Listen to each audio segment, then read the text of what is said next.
அன்பார்ந்தவர்களே, கர்த்தருடைய பிள்ளைகளாகிய நாம் இந்த கடைசி காலத்தில் கள்ள தீர்க்கதரிசிகளுக்கு எச்சரிக்கையாக இருக்க நாம் கவனமாக இருக்க வேண்டும். கள்ள தீர்க்கதரிசி அல்லது மத தலைவன் என்ற தலைப்பில் இந்த சுருக்கமான செய்தியை நாம் கவனிப்போம்.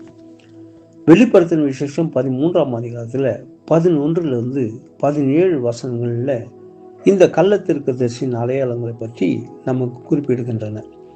இரண்டாம் மிருகம் என்று அழைக்கப்படுபவன் இந்த கள்ள தீர்க்கதரிசி. இதை இந்த வெளிப்படுத்தின விசேஷம் 13 11 17 நாம் வாசித்து அறிகிறோம். இவைகளை பற்றி நாம் அறியும் சில குறிப்புகள் உண்டு. இவன் ஒருவேளை யூதனாக இருக்க வேண்டும், ஏனெனில் அது பூமியிலிருந்து எழும்புவதாக காணலாம். பூமி என்பது பாலஸ்தீனாவை குறிப்பிடதாக இருக்கலாம். ஆட்டுக்குட்டியை போன்ற இரு கொம்புகள் அவனுக்கு மத காரியங்களில் இருக்கும் செல்வாக்கை உணர்த்தும். முந்தின மிருகத்தால் அதிக உற்சாகம் மூட்டப்பட்டதும் முதல் மிருகத்துக்கு உறுதுணையானவனுமாக விளங்குவான். முந்தின மிருகத்தால் அதிகாரம் பெற்றவனாக விளங்குவான். முந்தின மிருகத்தை தெய்வமாக்கி அவனை வழிபட மக்களை கட்டாயப்படுத்துவான்.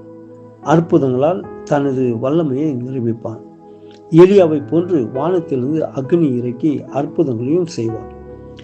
அவ்விசுவாச மக்களை தந்திரமாய் மோசம் போக்குவான். விக்கிரக ஆராதனையை பெருக பண்ணுவான். மிருக சுரூபத்தை பேச வைக்கவும் செயல்படவும் வைக்கவும் ஆற்றலுடையவனாக இருப்பான்.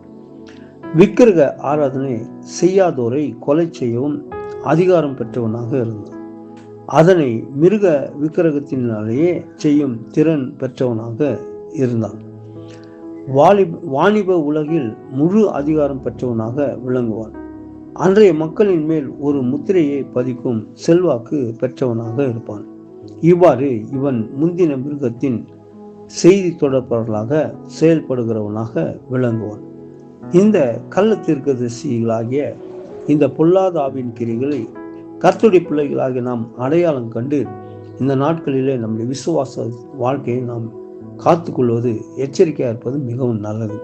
ஆகவே கர்த்தருடைய பிள்ளைகளாகிய நாம் நம்முடைய ஆவிக்குரிய வாழ்க்கையில நாம் கவனமாக இருந்து இப்படிப்பட்ட தவறான கருத்துடைய கிரியைகளாகிய பிசாசின் அந்தகாரத்தின் கிரியை இந்த கடைசி காலத்தில் கிரியை செய்கிறதை கண்டறிந்து அதை நாம் எச்சரிப்போம், அதை விட்டு விலகுவோம், கவனமாக இருப்போம். கர்த்தர் தாமே ஆசீர்வதிப்பானாக.